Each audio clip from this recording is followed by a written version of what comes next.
ಅಕಾಸ್ಟಿಕ್ಸಲ್ಲಿ ಕೆಲವರು sound proofing ಮಾಡಿಸಿದ್ದೀವಿ ಅಂತಾರೆ, acoustic ಮಾಡಿಸಿದ್ದೀವಿ ಅಂತಾರೆ. ಬಟ್ ಇದೆರಡಕ್ಕೂ ಸ್ವಲ್ಪ ಡಿಫ್ರೆನ್ಸ್ ಇರುತ್ತೆ.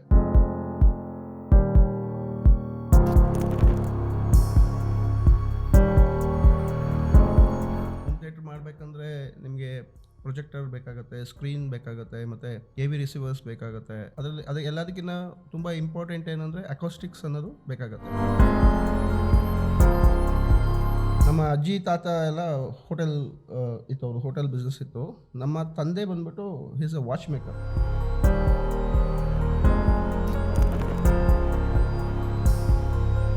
'97ನಲ್ಲಿದ್ದೆ. ಏನು ಮಾಡಬೇಕಂತ ನನಗೂ ಗೊತ್ತಿರಲಿಲ್ಲ ಕೆಲಸ. ಅಟ್ಲೀಸ್ಟು ಯಾರು ಎದುರುಗಡೆ ಪರಿಚಯ ಯಾರೋ ಸಿಕ್ಕಿದ್ರು ನಾವು ಅವ್ರಿಗೆ ₹10 ಕೇಳೋದು ಒಂಥರ ಮನಸ್ಸಿಗೆ ತುಂಬ ನೋವಾಗ್ತಿತ್ತು.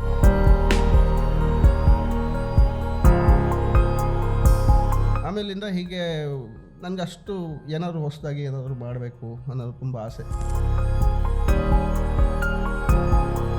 ಇನ್ನು ನಾವೇ R&D ಮಾಡಿ ಬ್ರೆಡ್ ಬೋರ್ಡಲ್ಲೆಲ್ಲ ಚೆಕ್ ಮಾಡಿ ಆವಾಗ 2.1 ಚಾನಲ್ ಮಾಡಲಿಕ್ಕೆ ಸ್ಟಾರ್ಟ್ ಮಾಡಿದ್ವಿ.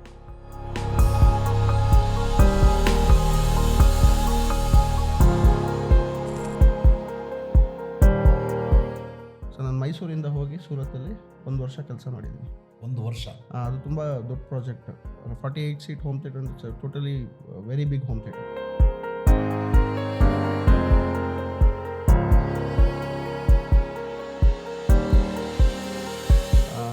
ಅವರ ಒಂದು ಸ್ಮಾಲ್ ಅಂಗಡಿ ಕೊಟ್ಟರು ನನಗೆ. ಅದು 10x10 ಇತ್ತು. ಅಲ್ಲೇ ನನ್ನ ಸಂಸಾರ ಸ್ಟಾರ್ಟ್ ಆಗಿದ್ದು.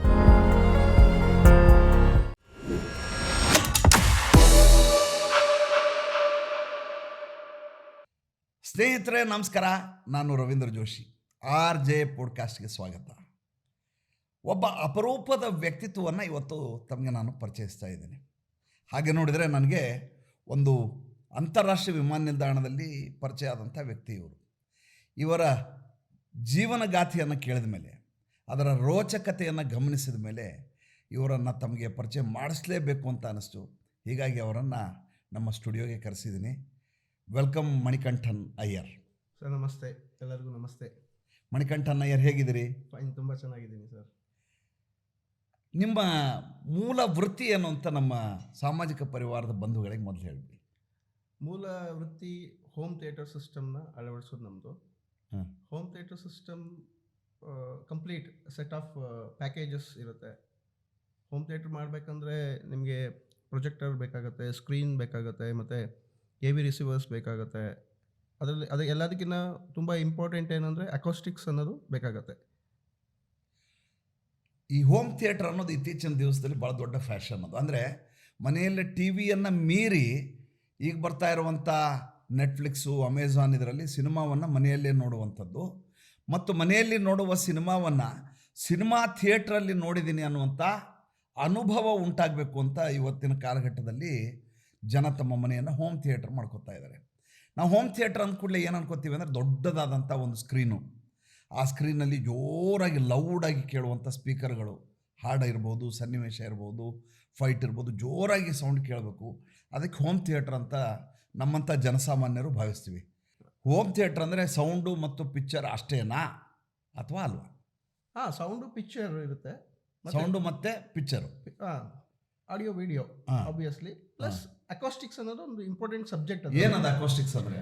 ಅಕಾಸ್ಟಿಕ್ಸಲ್ಲಿ ಕೆಲವರು ಸೌಂಡ್ ಪ್ರೂಫಿಂಗ್ ಮಾಡಿಸಿದ್ದೀವಿ ಅಂತಾರೆ, ಅಕಾಸ್ಟಿಕ್ ಮಾಡಿಸಿದ್ದೀವಿ ಅಂತಾರೆ. ಬಟ್ ಇದೆರಡಕ್ಕೂ ಸ್ವಲ್ಪ ಡಿಫ್ರೆನ್ಸ್ ಇರುತ್ತೆ. ಸೌಂಡ್ ಪ್ರೂಫಿಂಗ್ ಅಂದರೆ ಸೌಂಡು ಒಂದು ಕಡೆಯಿಂದ ಇನ್ನೊಂದು ಕಡೆಗೆ ಟ್ರಾವೆಲ್ ಆಗಬಾರ್ದು ಅಂದ್ಬಿಟ್ಟು ಬ್ಲಾಕ್ ಮಾಡ್ತಾರೆ. ಸೊ ಬ್ಲಾಕ್ ಅಂದರೆ ಏರ್ ಇಸ್ ಎ ಮೀಡಿಯಮು, ಗಾಳಿನಲ್ಲಿ ಸೌಂಡು ವೇವ್ ಪಾಸ್ ಆಗುತ್ತೆ. ಸೊ ಈ ಒಂದು ಕಡೆಯಿಂದ ಇನ್ನೊಂದು ಕಡೆ ಟ್ರಾವೆಲ್ ಆಗಬಾರ್ದು ಅಂತ ಏನು ಸೌಂಡನ್ನ ಬ್ಲಾಕ್ ಮಾಡ್ತೀವಿ, ಅದನ್ನು ನಾವು ಸೌಂಡ್ ಪ್ರೂಫಿಂಗ್ ಅಂತ ಕರಿತೀವಿ. ಅಕಾಸ್ಟಿಕ್ಸ್ ಬಂದ್ಬಿಟ್ಟು it's a subject, it's not a product. So ಅಕಾಸ್ಟಿಕ್ಸಲ್ಲಿ ಏನಾಗ್ತದೆ, ಒಳಗಡೆ ಈಗ ನಾವು ಎಲ್ಲ ಎಕ್ವಿಪ್ಮೆಂಟ್ಗಳು ತುಂಬ ಕಾಸ್ಟ್ಲಿ ಆದಂಥ ತುಂಬ ಎಕ್ಸ್ಪೆನ್ಸಿವ್ ಎಕ್ವಿಪ್ಮೆಂಟ್ ಎಲ್ಲ ತಂದು ಇನ್ಸ್ಟಾಲ್ ಮಾಡ್ತೀವಿ. ಇನ್ಸ್ಟಾಲ್ ಮಾಡಿದಾಗ ಏನಾಗುತ್ತೆ, ಸೌಂಡ್ ಫ್ರೀಕ್ವೆನ್ಸಿ ತುಂಬ ರಿಫ್ಲೆಕ್ಷನ್ಸ್ ಜಾಸ್ತಿ ಇರುತ್ತೆ. ಒಂದು ಖಾಲಿ ರೂಮಲ್ಲಿ ಇಟ್ಟರೆ ಇರಿಟೇಷನ್ ಆಗುತ್ತೆ, ರಿವರ್ಬ್ರೇಷನ್ ಇರುತ್ತೆ, ಎಕೋ ಇರುತ್ತೆ, ಫ್ಲಟ್ರಿಂಗ್ ಎಕೋ ಇರುತ್ತೆ. ಈ ರೀತಿಯಾದಂಥ ಒಂದು ಪ್ರಾಬ್ಲಮ್ಸ್ ಕ್ರಿಯೇಟ್ ಆಗುತ್ತೆ. ಸೊ ಇದನ್ನೆಲ್ಲ ಸೌಂಡ್ ಫ್ರೀಕ್ವೆನ್ಸಿನ ಕಂಟ್ರೋಲ್ ಮಾಡೋದಕ್ಕೆ ನಾವು ಅಕಾಸ್ಟಿಕ್ಸ್ನ ಮಾಡ್ತೀವಿ. ಸೊ ಅಂಥ ಟೈಮಲ್ಲಿ ನಾವು ತುಂಬ ಡಿಫ್ರೆಂಟ್ ಟೈಪ್ಸ್ ಆಫ್ ಡಿಫ್ಯೂಸರ್ಸ್ನ ಯೂಸ್ ಮಾಡ್ತೀವಿ.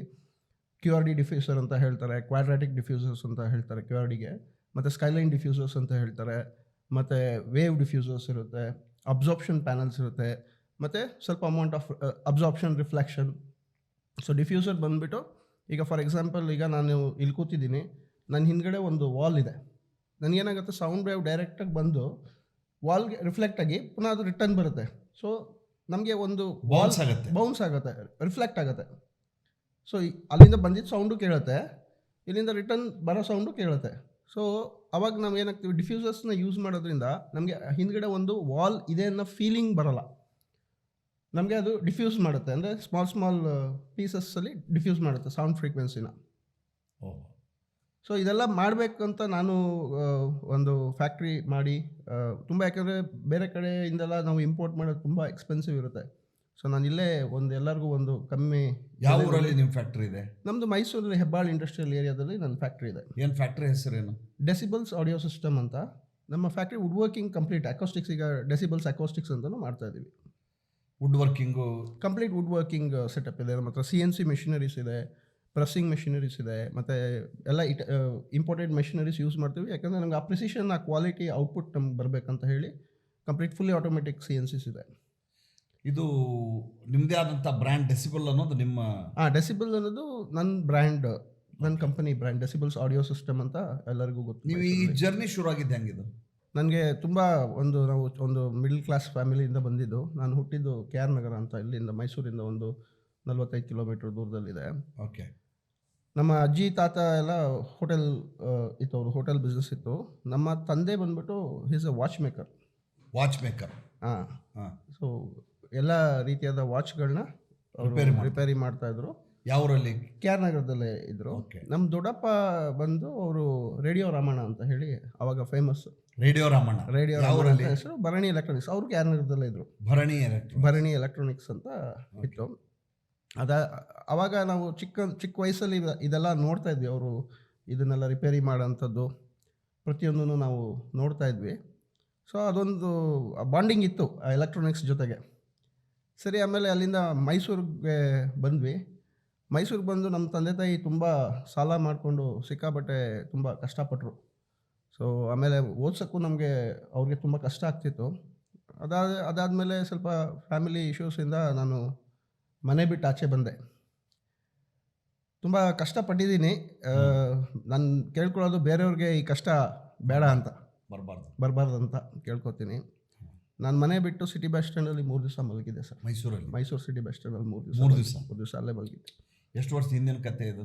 ಇದು 96 ನಂದು ಎಜುಕೇಷನ್ ಮುಗಿದು 97ನಲ್ಲಿದ್ದೆ. ಏನು ಮಾಡಬೇಕಂತ ನನಗೂ ಗೊತ್ತಿರಲಿಲ್ಲ ಕೆಲಸ. ಅಟ್ಲೀಸ್ಟು ಯಾರು ಎದುರುಗಡೆ ಪರಿಚಯ ಯಾರೋ ಸಿಕ್ಕಿದ್ರು ನಾವು ಅವ್ರಿಗೆ 10 ರೂಪಾಯಿ ಕೇಳೋದು ಒಂಥರ ಮನಸ್ಸಿಗೆ ತುಂಬ ನೋವಾಗ್ತಿತ್ತು. ಸ್ವಾಭಿಮಾನದ ಪ್ರಶ್ನೆ. ಹೌದು, ಖಂಡಿತ. ಆವಾಗ ಎದುರುಗಡೆ ರೋಡ್ ಡಿಗ್ ಮಾಡ್ತಿದ್ರು. ನಾನು ಅವ್ರಿಗೆ ಹೋಗಿ ಕೇಳಿದೆ, ನನಗೆ ಕೆಲಸ ಕೊಡಿ ಇವತ್ತು 1 ದಿವಸಕ್ಕೆ ಅಂತ. ಡಿಗ್ ಮಾಡಲಿಕ್ಕೆ ಏನಾದರೂ ಒಂದು ಕೆಲಸ ಬೇಕು. ಫಸ್ಟ್ ಡೇ ಅದು ನೀನು ಒಳ್ಳೆ ಮನೆ ತಂದಿನ ಬಂದಿದ್ಯಾ, ನಿನ್ನ ಕೈಲಿ ಕೆಲಸ ಎಲ್ಲ ಮಾಡೋಕ್ಕಾಗಲ್ಲ, ಹೋಗು ಅಂತ ಹೇಳಿಬಿಟ್ರು. ನೆಕ್ಸ್ಟ್ ಡೇ ನಾನು ಅವ್ರು ಬಂದಾಗ ಹೇಳಿದೆ, ನನ್ನ ಕೊಡಿ, ನೋಡಿ ಎಷ್ಟು ಟೈಮ್ ವೇಸ್ಟ್ ಮಾಡ್ತಿದ್ರು. ಒಂದು ಗಾದೆ ಇದೆ, time is never waste when you waste all the time ಅಂತ. ಸೊ ಆಮೇಲೆ ಕನ್ವಿನ್ಸ್ ಮಾಡಿದೆ. ಸೊ ಅವತ್ತು ನಾನು ಕಷ್ಟಪಟ್ಟು, ಅವತ್ತು ಗೊತ್ತಾಯಿತು ಹಾರ್ಡ್ ವರ್ಕಿಂಗ್ ಎಷ್ಟು ಕಷ್ಟ ಇದೆ ಅಂತ. ಒಪ್ಕೊಂಡ್ರೆ? ಕೊಟ್ಟರು. ಅವತ್ತು ಒಂದು ಎಷ್ಟು ಆಗೆಲ್ಲ ಒಂದು 10-15 rupees, it's a big amount. So ಅಲ್ಲಿಂದ ಪುನಃ ನಾನು ವಾಪಸ್ಸು ಮಹದೇವಪುರ ಅಂತ ಇದೆ, JP ನಗರ್ ಲಾಸ್ಟ್ ಬಸ್ ಸ್ಟಾಪಲ್ಲಿ, ಮೈಸೂರಲ್ಲಿ ಮಹದೇವಪುರಕ್ಕೆ ನಾನು ಅಲ್ಲಿಂದ ಪುನಃ ವಾಪಸ್ ಬಂದು ಅಲ್ಲಿ ನಮ್ಮ ಸ್ನೇಹಿತರು ಇವರು ರಿಕ್ವೆಸ್ಟ್ ಮಾಡಿದೆ. ನಮ್ಮ ಸ್ನೇಹಿತರ ರೂಮಲ್ಲಿ ನಾನು ಉಳ್ಕೊಂಡಿದ್ದೆ. ಅಲ್ಲಿ ಮೈನ್ ರೋಡು, ಮಾನಂದವಾಡಿ ಮೈನ್ ರೋಡಲ್ಲಿ ಒಬ್ಬರು ನನಗೆ ತುಂಬ ಸಹಾಯ ಮಾಡಿದವರು ತುಂಬ ಜನ ಇದ್ದಾರೆ ನನಗೆ ನನ್ನ ಲೈಫಲ್ಲಿ. ಅವರು ನನಗೆ ನೀನು ಬಾಬಿಡಿ ಇರು, ಏನು ತೊಂದರೆ ಇಲ್ಲ, ಬಟ್ ನಾನು ನನ್ನ ಎಜುಕೇಷನ್ ನೀನು ಅಷ್ಟೇ ಮುಗೀತು. ನಾನು ಓದಿದ್ದು ಕನ್ನಡ ಮೀಡಿಯಮ್ 10ನೇ ಕ್ಲಾಸ್, ಗೌರ್ಮೆಂಟ್ ಹೈಸ್ಕೂಲಲ್ಲಿ ಓದಿದ್ದು ನಾನು. SLC ಅಷ್ಟೇ. ಯಾವ ಊರಲ್ಲಿ SLC ಮಾಡಿದ್ದು? ನಾನು SLC ಮಾಡಿದ್ದು ಮರಳೆಗವಿ ಮಠ ಅಂತ. 8ನೇ ಕ್ಲಾಸು 9ನೇ ಕ್ಲಾಸ್ ಇಲ್ಲಿ ಗೌರ್ಮೆಂಟ್ ಹೈಸ್ಕೂಲ್ ಲಕ್ಷ್ಮೀಪುರಂ, ಮೈಸೂರಲ್ಲಿ. ಆವಾಗ ನಮ್ಮ ತಂದೆ ತಾಯಿಗೆ ಗೊತ್ತಾಯಿತು, ಇವನು ಮೈಸೂರಲ್ಲಿದ್ದರೆ ಓದಲ್ಲ, ಎಲ್ಲ ರಿಪೇರಿ ಮಾಡ್ತಾ ಇರ್ತಾನೆ, ಎಲ್ಲ ಬಿಚ್ಚಾಕ್ತಾನೆ, ರಿಪೇರಿ ಮಾಡ್ತಾನೆ, ಸರ್ವಿಸ್ ಮಾಡ್ತಾನೆ. ಆವಾಗಲೇ ನಾನು ಸ್ಟಾರ್ಟ್ ಮಾಡಿದ್ದೆ. ಸಣ್ಣ ಪುಟ್ಟ ರಿಪೇರಿ ಮಾಡಿಕೊಡೋದು, ₹5 ₹10 ಕೊಡೋರು. ಸರ್ವಿಸ್ ಚಾರ್ಜಸ್ ಇಸ್ಕೊತಾ ಇದ್ದೆ. ಏನಿದೆ ಕಾಂಪೋನೆಂಟ್ ಹೋಗಿ ಕೆ ಟಿ ಸ್ಟ್ರೀಟ್ಗೆ ಹೋಗಿ ತೊಗೊಂಬಂದು ಮಾಡ್ತಾಯಿದ್ದೆ. ಕೊನೆಗೆ ಮಾದೇಪುರದಲ್ಲಿ ಬಂದಾಗ ಹೋಟೆಲ್ ಚಂದ್ರು ಹೋಟೆಲ್ ಅಂತ ಒಬ್ಬರು ಅವರು ಹೋಟೆಲ್ ಇಟ್ಕೊಂಡಿದ್ರು. ಸೊ ಅವರು ನಮಗೆ ಊಟ ಕೊಡ್ತಾಯಿದ್ರು. ನಾನು ಸಣ್ಣ ಪುಟ್ಟ ಅಲ್ಲಿ ಅವ್ರಿಗೆ ಸಹಾಯ ಮಾಡ್ತಿದ್ದೆ. ಆವಾಗ ನಮಗೆ ಮಲ್ಟಿಮೀಟರ್ ತೊಗೊಳೋಕ್ಕೆ ಮತ್ತು ಸಾಲ್ಡ್ರಿಂಗ್ ಐರನ್ ತೊಗೊಳಕ್ಕೆ ಇದಕ್ಕೆಲ್ಲ ನಮ್ಮ ಹತ್ರ ಏನು ಝೀರೋ, ನಮ್ಮ ಹತ್ರ ಏನಿಲ್ಲ, ಸಾಲ್ಡ್ರಿಂಗ್ ಗನ್ನು ಇಲ್ಲ, ಏನೂ ಇಲ್ಲ. ನಾನು ಹೇಗಿದ್ದ ಹಾಗೆ ಮನೆ ಬಿಟ್ಟು ಬಂದಿದ್ದು. ಆಮೇಲೆ ಇವರು ಚಂದ್ರು ಅವರು ತುಂಬ ಸಹಾಯ ಮಾಡಿದ್ರು. ನನ್ನ ಕೆ ಟಿ ಸ್ಟ್ರೀಟಿಗೆ ಕರ್ಕೊಂಡೋಗಿ ಮಲ್ಟಿಮೀಟರ್ ಕೊಡಿಸಿ, ಸಾಲ್ಡ್ರಿಂಗ್ ಐರನ್ ಕೊಡಿಸಿ ತುಂಬ ಸಹಾಯ ಮಾಡಿದ್ರು. ಅಲ್ಲಿಂದ ನಾನು ಒಂದು ಚಿಕ್ಕದಾದಂಥ ಅಂಗಡಿ ಮಾಡಿದೆ. ಒಬ್ಬರು ಗೌಡ್ರು ಒಬ್ಬರು ಇದರಲ್ಲಿ ಅವರ ಒಂದು ಸ್ಮಾಲ್ ಅಂಗಡಿ ಕೊಟ್ಟರು ನನಗೆ. ಅದು 10x10 ಇತ್ತು. ಅಲ್ಲೇ ನನ್ನ ಸಂಸಾರ ಸ್ಟಾರ್ಟ್ ಆಗಿದ್ದು. ಅಲ್ಲಿ ರಿಪೇರಿ ಆವಾಗ ಏನಂದರೆ ಈ ಹೋಮ್ ಥಿಯೇಟ್ರ್ ಬಿಸ್ನೆಸ್ ಬರೋಕ್ಕಿಂತ ಮುಂಚೆ ಟಿ ವಿ ರಿಪೇರಿ ಮಾಡ್ತಾಯಿದ್ದೆ. ಸರ್ವೀಸಿಂಗ್ ಇಂಡಸ್ಟ್ರಿನಲ್ಲಿ ಇದ್ದಿದ್ದು. ಟಿ ವಿ ರಿಪೇರಿ ಮಾಡೋದು, ಟೇಪ್ ರೆಕಾರ್ಡ್ಗಳು ರಿಪೇರಿ ಮಾಡೋದು, ಆವಾಗೆಲ್ಲ ಕ್ಯಾಸೆಟು.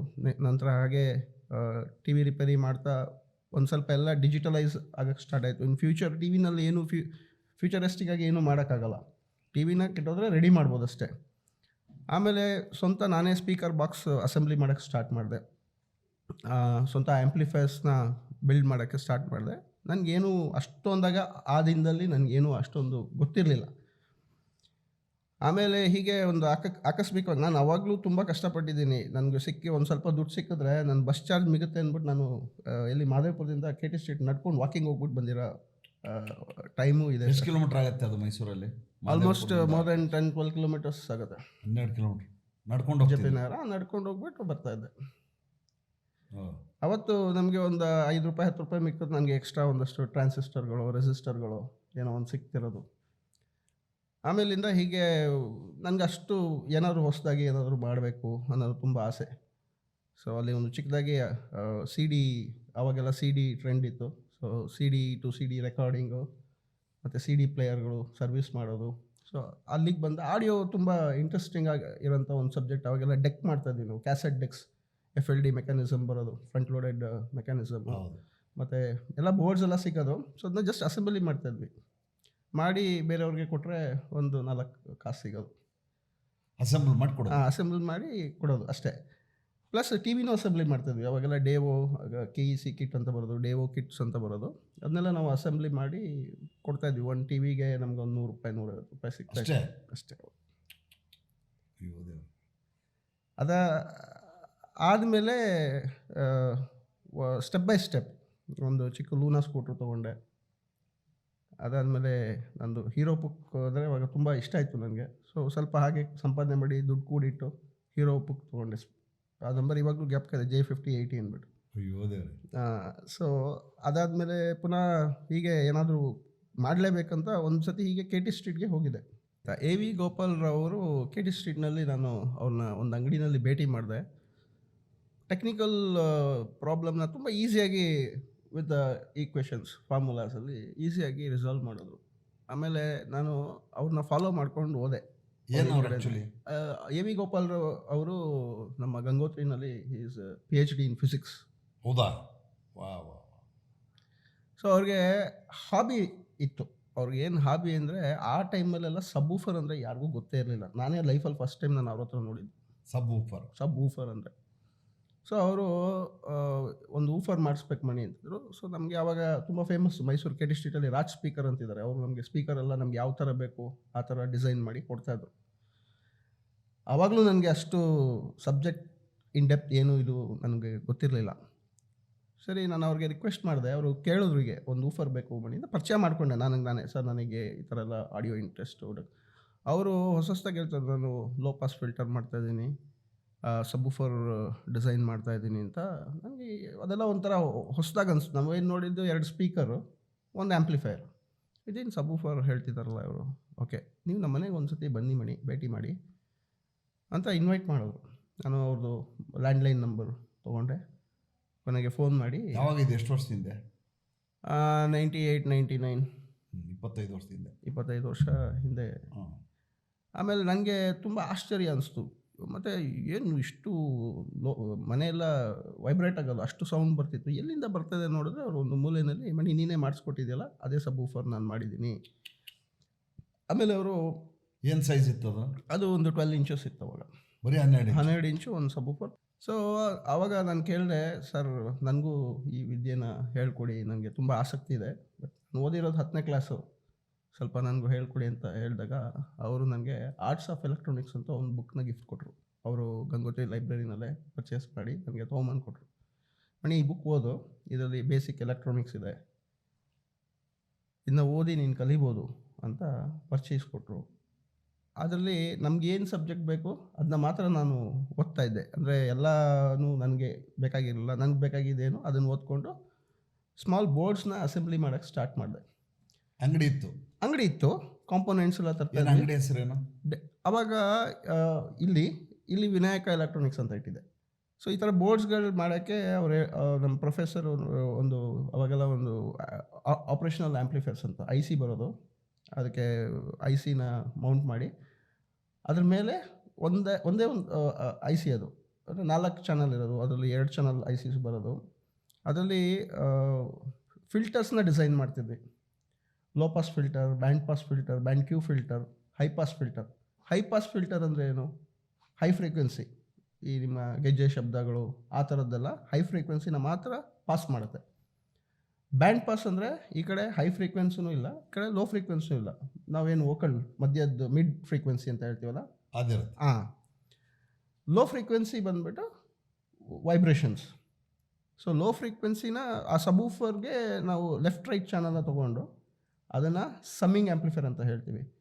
ಸೊ 2 ಚಾನಲ್ನ ಮಿಕ್ಸ್ ಮಾಡಿ ನಂತರ ಅದಕ್ಕೆ ಲೋ ಪಾಸ್ ಫಿಲ್ಟರ್ನ ಕನೆಕ್ಟ್ ಮಾಡಿ. ಯಾಕಂದರೆ ಲೆಫ್ಟ್ ಚಾನಲಲ್ಲೂ ರೈಟ್ ಚಾನಲ್ಲು ಲೋ ಫ್ರೀಕ್ವೆನ್ಸಿ ಕಾಮನ್ ಆಗಿರುತ್ತೆ, ಗೈನ್ ಬೇಕಾಗಿರುತ್ತೆ, ಲೋ ಪಾಸ್ ಫಿಲ್ಟರ್ಸು. ಇದನ್ನ ನಾವೇ R&D ಮಾಡಿ ಬ್ರೆಡ್ ಬೋರ್ಡಲ್ಲೆಲ್ಲ ಚೆಕ್ ಮಾಡಿ ಆವಾಗ 2.1 ಚಾನಲ್ ಮಾಡಲಿಕ್ಕೆ ಸ್ಟಾರ್ಟ್ ಮಾಡಿದ್ವಿ. ಹಳೆ ಕಾಲದಲ್ಲೆಲ್ಲ ಏನಿತ್ತು, ಒಂದೇ ಒಂದು ಸಿಂಗಲ್ ಸ್ಪೀಕರ್, ಹೌದು, ಮೋನೋ ಇತ್ತು. ಆಮೇಲೆ 2 ಸ್ಪೀಕರ್ ಸ್ಟೀರಿಯೋಫೋನಿಕ್ ಆಯಿತು. ಆಮೇಲೆ 2.1 ಚಾನಲ್ ಬಂತು. ಆಮೇಲೆ ಈಗ ಮಲ್ಟಿ ಚಾನಲ್, ಈಗ 32 ಚಾನಲ್ಸ್ ತನಕನೂ ಹೋಮ್ ಥಿಯೇಟರ್ ಮಾಡ್ಬೋದು. ನಾನು ಆಲ್ರೆಡಿ ಸೂರತ್ತಲ್ಲಿ ನಾನು ಡಿಸೈನ್ ಮಾಡಿದ್ದೀನಿ. One of the biggest home theatre in India ಅಥವಾ ಇನ್ ದ ವರ್ಲ್ಡ್ ಅಂತಲೇ ಅದನ್ನ ಹೇಳ್ಬೋದು. ಮೈಸೂರಿಂದ ಹೀಗೆ ಗೊತ್ತಾಯಿತು ಇಲ್ಲಿ ಒಂದು ಪ್ರಾಜೆಕ್ಟ್ ಬರ್ತಾ ಇದೆ ಅಂತ. ಸೊ ನಾನು ಮೈಸೂರಿಂದ ಹೋಗಿ ಸೂರತ್ತಲ್ಲಿ 1 ವರ್ಷ ಕೆಲಸ ಮಾಡಿದ್ದೀನಿ. 1 ವರ್ಷ? ಅದು ತುಂಬ ದೊಡ್ಡ project. 48 seat home theatre, totally very big home theatre. 48 ಸೀಟ್ದು ಹೋಮ್ ಥಿಯೇಟರ್. ಅದು ಎಷ್ಟಾಗುತ್ತೆ ಬಜೆಟ್ ಅಂತ ಮಾಡಲಿಕ್ಕೆ? ಕೋಟ್ಯಾಂತರ ರೂಪಾಯಿ ಖರ್ಚಾಗುತ್ತೆ ಸರ್. ಹೌದಾ? ಖಂಡಿತ. ನಮ್ಮಂಥ ಒಬ್ಬರು ಮಿಡ್ಲ್ ಕ್ಲಾಸ್ನವರು ಒಂದು ಹೋಮ್ ಥಿಯೇಟರ್ ಮಾಡ್ಕೋಬೇಕು, ಮನೇಲಿ ಒಂದು ರೂಮನ್ನು ಹೋಮ್ ಥಿಯೇಟರ್ ಕನ್ವರ್ಟ್ ಮಾಡಬೇಕು ಅಂದರೆ ಅತ್ಯಂತ ಕಡಿಮೆ ಬಜೆಟ್ನಲ್ಲಿ ಮಾಡಬಹುದು ಅಂದರೆ ಹೋಮ್ ಥಿಯೇಟರ್ ಎಷ್ಟಕ್ಕೆ ಮಾಡ್ಬೋದು ಸರ್? ಹೋಮ್ ಥಿಯೇಟರ್ ಕಮ್ಮಿ ಬಡ್ಜೆಟ್ನಲ್ಲೂ ಮಾಡ್ಬೋದು, 4 ರಿಂದ 5 ಲಕ್ಷ ರೂಪಾಯಿಗೆ ಮಾಡ್ಬೋದು. ಇಲ್ಲಿ ಏನಾಗ್ತದೆ ಅಂದರೆ ಹೋಮ್ ಥಿಯೇಟರ್, ನಾವೇನು ಹೋಮ್ ಥಿಯೇಟರ್ ಮಾಡ್ತೀವಿ ರೂಮ್ ಸೈಜ್ ಮೇಲೆ ಡಿಪೆಂಡ್ ಆಗುತ್ತೆ. ಈಗ ದೊಡ್ಡ ರೂಮ್ ಇರುತ್ತೆ, ತುಂಬ ದೊಡ್ಡ ರೂಮ್ ಇರುತ್ತೆ. ಈಗ ದೊಡ್ಡ ರೂಮ್ ಇದ್ದಾಗ ನಾವು ಅಲ್ಲಿ ಚಿಕ್ಕ ಸ್ಪೀಕರ್ ಹಾಕಿದಾಗ ಆ ರೂಮ್ನ ಅದು ಕೇಟರ್ ಮಾಡಲ್ಲ. ಅಷ್ಟು ಎಫೆಕ್ಟ್ ಏನು ಬೇಕು ಆ ರೂಮ್ಗೆ ಏನು ಬೇಕೋ ಅದನ್ನು ನಾವು ರೆಕಮೆಂಡ್ ಮಾಡ್ಬೋದು. ಈಗ ಯಾರು ಈಗ ಗೊತ್ತಿರಲ್ಲ ತುಂಬ ಜನಗಳಿಗೆ, ದೊಡ್ಡ ರೂಮ್ ಕಟ್ಟಿರ್ತಾರೆ. ಈಗ ಅವ್ರ ಮನೇಲಿ ಇರೋದೇ 4 ಜನ, ತುಂಬ ದೊಡ್ಡ ರೂಮ್, ಒಂದು 20 ಜನ ಕೂತ್ಕೊಳ್ಳೋ ಥರ ರೂಮ್ ಕಟ್ಟಿರ್ತಾರೆ. ರೂಮ್ ಕಟ್ಸ್ಬಿಡ್ತಾರೆ. ಕೊನೆಗೆ ಬಜೆಟ್ ಅಂತ ಬಂದಾಗ ಅಷ್ಟು ದೊಡ್ಡ ರೂಮ್ ಮಾಡಬೇಕಂದ್ರೆ ಆಬ್ವಿಯಸ್ಲಿ ಅಡಿಷ್ನಲ್ ಅಕಾಸ್ಟಿಕ್ಸ್ ಎಲ್ಲ ಮತ್ತು ತುಂಬ ಖರ್ಚಾಗತ್ತೆ. ಮತ್ತು ಆ ಸೈಜ್ ರೂಮ್ಗೆ ಅಷ್ಟು ಕ್ಯಾಲ್ಕುಲೇಟೆಡ್ ಸ್ಪೇಸ್ಗೆ ಅಷ್ಟು ಏನು ಸೈಜ್ ಬೇಕು ಅದಕ್ಕೆ ಸ್ಕ್ರೀನ್ಸ್ ಎಲ್ಲ ನಾವು ಪ್ರೊವೈಡ್ ಮಾಡಬೇಕು. ಮತ್ತು ಆ್ಯಂಪ್ಲಿಫೈರ್ ಪವರ್ಫುಲ್ ಬೇಕು, ಯಾಕೆಂದರೆ ರೂಮ್ ದೊಡ್ಡದಷ್ಟು ಪವರ್ ಜಾಸ್ತಿ ಇರಬೇಕು. ಇಲ್ಲ ಅಂದರೆ ನಾವು ಲಾರಿಗೆ ಲೂನಾ ಇಂಜಿನ್ ಫಿಟ್ ಮಾಡ್ದಂಗೆ ಆಗುತ್ತೆ. ಓಡಬೇಕಾದ್ರೆ ಓಡೋಕ್ಕಾಗಲ್ಲ. ಹೌದು, ಖಂಡಿತ. ಸೊ ಈ ಹೋಮ್ ಥಿಯೇಟರ್ ಮಾಡ್ತೀನಿ ಅಂದ ತಕ್ಷಣ ಎಲ್ಲರೂ ಕೊಟೇಶನ್ ಎಷ್ಟು ಅಂತ ಕೇಳ್ತಾರೆ. ಖಂಡಿತ ಸರ್. ನಾವು ಹೋಮ್ ಥಿಯೇಟ್ರು ಈಗ ಯಾರು ಬಂದು ಮನೆಗೆ ನೋಡ್ತಾರೆ. ತುಂಬ ಜನ ಇಲ್ಲಿ 2 ಥರ ಇರುತ್ತೆ ಸರ್. ಬಾಕ್ಸ್ ಸೆಲ್ಲಿಂಗ್ ಅಂತ ಹೇಳ್ತೀವಿ. ಬಾಕ್ಸ್ ಸೆಲ್ಲರ್ಸ್ ತುಂಬ ಜನ ಇದ್ದಾರೆ ಮಾರ್ಕೆಟಲ್ಲಿ. ನಮ್ಮ ಹತ್ರ ಬಂದಾಗ ಅಂದರೆ ನಾವು ಟೆಕ್ನಿಕಲಿ ಅನಲೈಸ್ ಮಾಡ್ತೀವಿ, ಆ ರೂಮಲ್ಲಿ ಏನು ಪ್ರಾಬ್ಲಮ್ ಇದೆ, ಡೋರ್ ಎಲ್ಲಿದೆ ಎಲ್ಲ ಅನಲೈಸ್ ಮಾಡಿ ಫಸ್ಟ್ ನಾವು ಡ್ರಾಯಿಂಗ್ ಪ್ರಿಪೇರ್ ಮಾಡ್ತೀವಿ. ಡ್ರಾಯಿಂಗ್ ಖಂಡಿತ, ಕೊಟೇಶನ್ ಅಲ್ಲ, ಫಸ್ಟ್ ಅವ್ರಿಗೆ ಡ್ರಾಯಿಂಗ್ ಪ್ರಿಪೇರ್ ಮಾಡಿ ಅವ್ರಿಗೆ ಅರ್ಥ ಮಾಡಿಸ್ತೀವಿ. ಇದು ಈ ಥರ ಇರುತ್ತೆ, ಇದನ್ನು ಈ ರೀತಿ ಮಾಡ್ಬೋದು. ಮತ್ತು ಕೇಳ್ತೀವಿ, ಅವ್ರ ಹತ್ರ ಬಜೆಟ್ ಇಲ್ಲ ಅಂದಾಗ ರೂಮ್ ಸೈಜ್ನ ಕಮ್ಮಿ ಮಾಡೋಕ್ಕೆ ಟ್ರೈ ಮಾಡ್ತೀವಿ. ಸೊ ಅವಾಗ ಅವ್ರಿಗೆ ಕಾಸ್ಟ್ ಸೇವಿಂಗ್ ಆಗುತ್ತೆ. ಮತ್ತು ಅವ್ರ ಮನೇಲಿ ಎಷ್ಟು ಜನ ಇದ್ದಾರೆ, ಎಷ್ಟು ಜನ ಕೂತ್ಕೊಂಡು ನೋಡಬೇಕು, ಎಲ್ಲ ಪ್ಯಾರಾಮೀಟರ್ಸ್ನು ಕ್ಯಾಲ್ಕುಲೇಟ್ ಮಾಡ್ತೀವಿ. ಈಗ ಅಕಾಸ್ಟಿಕ್ಸ್ ಈ ಎಲ್ಲರೂ ಕಾಮನ್ ಆಗಿ ಏನು ಒಂದು ಅಕಾಸ್ಟಿಕ್ ಅಂದರೆ ಅವ್ರಿಗೆ ಗೊತ್ತಿರೋದು ಇಷ್ಟೇ, ಒಂದು ಫ್ರೇಮ್ ಮಾಡಬೇಕು, ವುಡನ್ ಫ್ರೇಮ್, ಪ್ಲೇವುಡ್ ತರಬೇಕು, ವುಡನ್ ಫ್ರೇಮ್ ವರ್ಕ್ ಮಾಡಬೇಕು, ಎಲ್ಲ ಕಡೆ ಫೋಮ್ ಹಾಕಬೇಕು, ಫ್ಯಾಬ್ರಿಕ್ ಹಾಕಿ ಒಂದು ಲೈಟ್ ಕೊಟ್ಟರೆ ಅದು ಅಕಾಸ್ಟಿಕ್ಸ್ ಅಂತ ಅನ್ಕೋತಾರೆ. ಬಟ್ ಅಕಾಸ್ಟಿಕ್ಸ್ ಅದಲ್ಲ. ನಾನು ಹೇಳಿದ ಪ್ರಕಾರ ಎಲ್ಲಿ ಡಿಫ್ಯೂಸರ್ಸ್ ಇರಬೇಕು. Acoustics very simple. ಈಗ ಒಂದು ಸೋಫಾ, ಒಂದು carpet, it has A absorption characteristic. ಇಷ್ಟು ಈಗ NRC ಅಂತ ಹೇಳ್ತೀವಿ. NRC ಅಂದರೆ ನಾಯ್ಸ್ ರಿಡಕ್ಷನ್ ಕೋಎಫಿಷಿಯನ್ಸಿ ಅಂತ. ಈಗ 0.9 NRC ಅಂದರೆ ಆಲ್ಮೋಸ್ಟ್ 90% ಆಫ್ ದ ಸೌಂಡ್ ಅದು ಅಬ್ಸಾರ್ಬ್ ಮಾಡ್ತಾ ಇದೆ ಅಂತ. ಮತ್ತು ಕೆಲವು ಡಿಫ್ಯೂಸರ್ಸಲ್ಲೂ ಅಷ್ಟೇ. ಈಗ 125 ಹರ್ಟ್ಸ್ ಅಂದರೆ 125 ಹರ್ಟ್ಸು 60% ಅಬ್ಸಾರ್ವ್ ಮಾಡುತ್ತೆ ಅಂತ ಹೇಳ್ತಾರೆ. ಇನ್ನೊಂದು ಬೇರೆ ಫ್ರೀಕ್ವೆನ್ಸಿ 1 ಕಿಲೋ ಹರ್ಟ್ಸು 70% ಅಬ್ಸಾರ್ವ್ ಮಾಡುತ್ತೆ ಅಂತ ಹೇಳ್ತಾರೆ. ಸೊ ನಮ್ಮ ಗ್ರಾಫ್ ನೋಡೋದು ಗೊತ್ತಾಗುತ್ತೆ. ಸೊ ಈಗೇನು ಡಿಫ್ಯೂಸರ್ಸ್ ಆಗಲಿ ಮತ್ತೊಂದು ಅಬ್ಸಾರ್ಪ್ಷನ್ ಪ್ಯಾನಲ್ ಆಗಲಿ, ನಾವು ಹೇಳೋದು ಸೌಂಡ್ ಪ್ರೂಫ್ ಬೇರೆ, ಸೌಂಡ್ ಪ್ರೂಫ್ ಬೇರೆ, ಅಕಾಸ್ಟಿಕ್ ಖಂಡಿತ ಬೇರೆ. ಅದಕ್ಕೂ ಸಂಬಂಧ ಇಲ್ಲ. ರೂಮಿಂದ ಆಚೆ ಹೋಗ್ಬಾರ್ದು ಸೌಂಡು. ಸೊ ಗ್ಯಾಸ್ಕೆಟ್ ಹಾಕೋದು ಸೌಂಡ್ ಆಚೆ ಹೋಗಲ್ಲ. That is sound proof. Gasket ಹಾಕೋದು ಇಲ್ಲ, ಕೆಲವು ವಾಲಿಂದ ವೈಬ್ರೇಷನ್ ಟ್ರಾನ್ಸ್ಫರ್ ಆಗುತ್ತೆ ಆಚೆ ಕಡೆಗೆ. ಅಂಥ ಟೈಮಲ್ಲಿ MLV ಅಂತ ಈಗೆಲ್ಲ ತುಂಬ ಅಡ್ವಾನ್ಸ್ಡ್ ಪ್ರಾಡಕ್ಟ್ ಇದೆ. ಮಾಸ್ ಲೋಡೆಡ್ ವೆನಿಲ್ ಅಂತ ಹೇಳ್ತೀವಿ, ಅದನ್ನು ಯೂಸ್ ಮಾಡ್ತೀವಿ. ಅದು ಅದಕ್ಕಿಂತ ಮೇಜರ್ ಏನಂದರೆ ನನ್ನ ಸ್ಪೆಷಾಲಿಟಿ ಏನಂದರೆ, ಈಗ ಇವರೆಲ್ಲ ನಾನು ಏನು ಜನರಲಾಗಿ ಎಲ್ಲರೂ ಮಾಡ್ಕೊಂಬಂದಿರೋದು, ಈಗ ಫ್ರೇಮ್ ವರ್ಕ್ ಮಾಡೋದು, ಫೋಮ್ ಹಾಕೋದು. ಅವಾಗ ಏನಾಗುತ್ತೆ, ರೂಮ್ ಡೆಡ್ ಆಗುತ್ತೆ, ಡೆಡ್ ಆಗುತ್ತೆ. ಆವಾಗ ಸ್ಪೀಕರ್ ಪರ್ಫಾರ್ಮೆನ್ಸ್ ಡೌನ್ ಆಗುತ್ತೆ. ಅದು ಜನಗಳಿಗೆ ಅದು ಗೊತ್ತಾಗಲ್ಲ. ಸೊ ಅವರೇನು ಸೌಂಡ್ ಬಂತಾ ಓಕೆ, ಬಟ್ ಸೌಂಡ್ ಯಾವ ರೀತಿ ಬರಬೇಕು, ಎಷ್ಟು ಡೀಟೇಲ್ ಆಗಿರಬೇಕು, ರೂಮ್ ಪಿನ್ ಡ್ರಾಪ್ ಸೈಲೆನ್ಸ್ ಇರಬೇಕು, ಮತ್ತು ರೂಮ್ ತುಂಬ ಲೈವ್ ಆಗೇ ಇರಬೇಕು. ಒಂದು ಡ್ರೈವ್ ಲೀಫ್ ಅಂದರೆ ಒಂದು ಸ್ಮಾಲ್ ಸೌಂಡು ನಮಗೆ ತುಂಬ ಡೀಟೇಲಾಗಿ ಕೇಳಿಸ್ಬೇಕು. ಹೋಮ್ ಥಿಯೇಟ್ರಲ್ಲಿ ಮೇಜರ್ ಪಾರ್ಟ್ ಅದೇನೆ. ಅಂದರೆ ಮೈನ್ಯೂಟ್ ಡೀಟೇಲ್, ತುಂಬ ಮೈನ್ಯೂಟ್ ಡೀಟೇಲು, ಅಷ್ಟು ಡೀಟೇಲಿಂಗ್ ಆಗಿ ಕೇಳಿಸ್ಬೇಕು. ಖಂಡಿತ ನಾನು ನಿಮಗೆ ಸುಮಾರು ಕಡೆ ನಾನು ಕರ್ಕೊಂಡೋಗಿ ತೋರಿಸ್ಬೋದು ಹೋಮ್ ಥಿಯೇಟರ್ ಮಾಡಿರೋದು. ಯಾರ್ಯಾರಿಗೆ ಈಗ ಹಾಕಿದ್ದೀರಿ ಈ ಥರ ನೀವು? ಸರ್ ಈಗ ರೀಸೆಂಟ್ಲಿ ನಾನು ಇವರು ಅರ್ಜುನ್ ರಂಗ ಸರ್ ಮನೆ ಮಾಡಿದ್ದೀನಿ, ಸೈಕಲ್ ಬ್ರ್ಯಾಂಡ್. ಅವ್ರ ಎಂಟೈರ್ ಅವ್ರ ಮನೆಗೆಲ್ಲ ನಾನು ಸೈಕಲ್ ಬ್ರ್ಯಾಂಡ್ ಅಗರಬತ್ತಿ ಅವ್ರದ್ದು, ಮತ್ತು ಪವನ್ ರಂಗ ಸರ್ ಮನೆ ಮಾಡಿದ್ದೀನಿ. Namaste, this is Arjun Ranga. Recently at the home theatre installed, amazing experience. Thanks to Mr. Manikanta and of course Hari Ganesh and his entire team. It was just not the home theatre but the entire ambience, the audio paneling and everything is world class. So I'd really stand by the work that Decibels, Manikanta and Mr. Hari Ganesh do. Thank you. ಅವ್ರ ಮನೇಲಿ ಒಂದು different concept ಅಂದರೆ, living ರೂಮ್ನೇ ಅವರು dad TV ನೋಡ್ತಾರೆ ಜಾಸ್ತಿ. So ಅವ್ರಿಗೆ living ರೂಮ್ನೇ ಹೋಮ್ ಥಿಯೇಟರ್ ಕನ್ವರ್ಟ್ ಮಾಡ್ಕೊಡ್ತೀನಿ. ಬಟ್ ಗೊತ್ತಾಗಲ್ಲ ಯಾರಿಗೂ. ನಾನು ಫೋಟೋಸ್ ಇದೆ, ಶೇರ್ ಮಾಡ್ತೀನಿ ಖಂಡಿತ. ಮತ್ತು ಸೂರತ್ ಪ್ರಾಜೆಕ್ಟ್ ಬಂದ್ಬಿಟ್ಟು it's a very big project. ನಾನು 40 ಇಂಚು ಸ್ಕ್ರೀನ್ ಹಾಕಿರೋದು, 440 ಇಂಚು ಬಾರ್ಕೋ ಪ್ರೊಜೆಕ್ಟರ್ ಅಂದ್ಬಿಟ್ಟು. ಆ ಬಾರ್ಕೋ ಪ್ರೊಜೆಕ್ಟರ್ ಇಸ್ ವೆರಿ ಎಕ್ಸ್ಪೆನ್ಸಿವ್. ಅದೇ 1 ಕೋಟಿ ಮೇಲೆ ಆಗುತ್ತೆ ಬರೀ ಒಂದು ಬರೀ ಪ್ರೊಜೆಕ್ಟರ್. ಅದು ನಾನು ಫೋಟೋಸ್ ಶೇರ್ ಮಾಡ್ತೀನಿ. ಮತ್ತೆಲ್ಲ ಸೇಮ್ ಸಿನಿಮಾದಲ್ಲಿ ಏನು ಮಾಡ್ತೀವಿ ಅದೇ ಸಿಸ್ಟಮ್ ಮಾಡಿದ್ವಿ, but entirely high end. Cinema ಥಿಯೇಟ್ರಿಗೂ ಈ ಮನೆಯಲ್ಲರೂ ಹೋಮ್ ಥಿಯೇಟ್ರಿಗೆ ಏನು ಡಿಫ್ರೆನ್ಸು? ಸಿನಿಮಾನಲ್ಲಿ ಏನಾಗುತ್ತೆ, ಲೌಡ್ನೆಸ್ ಜಾಸ್ತಿ ಇರುತ್ತೆ, ಸೌಂಡ್ ಜಾಸ್ತಿ ಇರುತ್ತೆ, ತುಂಬ ಲೌಡ್ ಇರುತ್ತೆ. ಅಷ್ಟು ಜನಕ್ಕೆ ಕೇಟರ್ ಮಾಡಬೇಕಂದ್ರೆ obviously you should have the SPL sound pressure level ಅಂತ ಹೇಳ್ತೀವಿ. ಕೆಲವು ಥಿಯೇಟರ್ಸಲ್ಲಿ ತುಂಬ ಚೆನ್ನಾಗಿರುತ್ತೆ. ನಾನು one of the best theatre ಅಂದರೆ ಐಮ್ಯಾಕ್ಸ್ನ ನಾನು ಫಾಲೋ ಮಾಡ್ತೀನಿ. ಅವ್ರ ಸಿಸ್ಟಮ್ನ ನಾನು ತುಂಬ ಫಾಲೋ ಮಾಡ್ತೀನಿ. ಹೌದಾ? ತುಂಬ ಚೆನ್ನಾಗಿರುತ್ತೆ. ಅಂದರೆ ಐಮ್ಯಾಕ್ಸ್ ರಿಲೀಸ್ ಮೂವಿನೇ ನೋಡಬೇಕು, ಐಮ್ಯಾಕ್ಸ್ ಥಿಯೇಟರ್ಗೆ ಹೋಗ್ಬಿಟ್ಟು ನೋಡಬೇಕು. That's one of the best my favourite theatre in the world. ಖಂಡಿತ. ಸೊ AV ಗೋಪಾಲರಾವ್ ಅವರು ನನಗೆ ಬುಕ್ಸ್ ಕೊಟ್ಟು ಕ್ಯಾಲ್ಕುಲೇಷನ್ಸ್ ಎಲ್ಲ ಹೇಳ್ಕೊಡ್ತಾರೆ. ಸೊ ಒಂದು ಫ್ರೀಕ್ವೆನ್ಸಿ ಕ್ಯಾಲ್ಕುಲೇಟ್. ಫ್ರೀಕ್ವೆನ್ಸಿ ಅಂದರೆ ಏನು? ಸಿಂಪಲ್. ಸೊ ಒಂದು ವೇವ್ 1 ಹರ್ಟ್ಸ್ ಅಂದರೆ 1 cycle per second is called 1 hertz. 10 hertz ಅಂದರೆ ಅದೇ 10 ಟೈಮ್ಸ್. 25 ಹರ್ಟ್ಸ್ ಅಂದರೆ 25 ಟೈಮ್ಸ್. 1 ಕಿಲೋ ಹರ್ಟ್ಸ್ ಅಂದರೆ 1000 ಟೈಮ್. ಸೊ 1 ಸೆಕೆಂಡ್ಗೆ tweeter is the highest frequency. So low frequency ಬಂದ್ಬಿಟ್ಟು ವೇವ್ ಲೆಂತ್ ಜಾಸ್ತಿ ಇರುತ್ತೆ. ದ ಲೋಯೆಸ್ಟ್ ಅಂದರೆ ನಮಗೆ ಈಗ 50 ಹರ್ಟ್ಸ್ ಫ್ರೀಕ್ವೆನ್ಸಿ ಅಂದರೆ 50 ಸತಿ ಪೇಪರ್ ಮೂವ್ ಆಗುತ್ತೆ 1 ಸೆಕೆಂಡ್ಗೆ.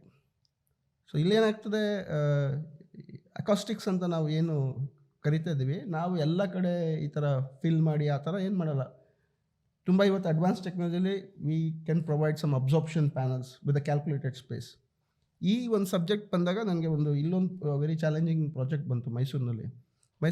KPA ಅಂತ, Karnataka police academy. They have a very big room, 180 feet length ಒಂದು 16 ಫೀಟ್ ಹೈಟ್. ಸೊ ಅಲ್ಲಿ ಅವ್ರಿಗೆ ಇಲ್ಲಿ ಪಾಠ ಮಾಡ್ತಿರೋದು ಮುಂದೆ ಒಂದು 10 ಫೀಟಲ್ಲಿ ಇರೋರಿಗೆ ಕೇಳ್ತಾರಲ್ಲ. ಈಗ ನಾನು ಮಾತಾಡಿದ್ರು ಒಂದು ಸ್ವಲ್ಪ ಡಿಸ್ಟೆನ್ಸಲ್ಲಿ ಇರೋರಿಗೆ ಏನೂ ಕೇಳ್ತಾ ಇರಲಿಲ್ಲ. ತುಂಬ ಡಿಫಿಕಲ್ಟೀಸ್ ಇತ್ತು. ಸೊ ಆ ಪ್ರಾಜೆಕ್ಟ್ ನಾನು ತುಂಬ ಚಾಲೆಂಜಾಗಿ ತೊಗೊಂಡು ತುಂಬ ಮಾಡ್ರನ್ನಾಗಿ, ಅವ್ರ ಬಜೆಟ್ ಇರಲಿಲ್ಲ, ನಾನು ತುಂಬ ಕಮ್ಮಿ ಬಜೆಟ್, ಅಂದರೆ ಈಗ ಫಾರ್ ಎಕ್ಸಾಂಪಲ್ ಈಗ ಒಬ್ಬರು ₹100 ಕೊಟೇಶನ್ ಕೊಟ್ಟಿದ್ದಾರೆ ಅಂದರೆ ನಾನು ಒಂದು ₹20-25 ಖರ್ಚಲ್ಲಿ ಅವ್ರಿಗೆ ಅವ್ರ ಪ್ರಾಬ್ಲಮ್ನ ರಿಸಾಲ್ವ್ ಮಾಡಿಕೊಟ್ಟಿದ್ದೀನಿ.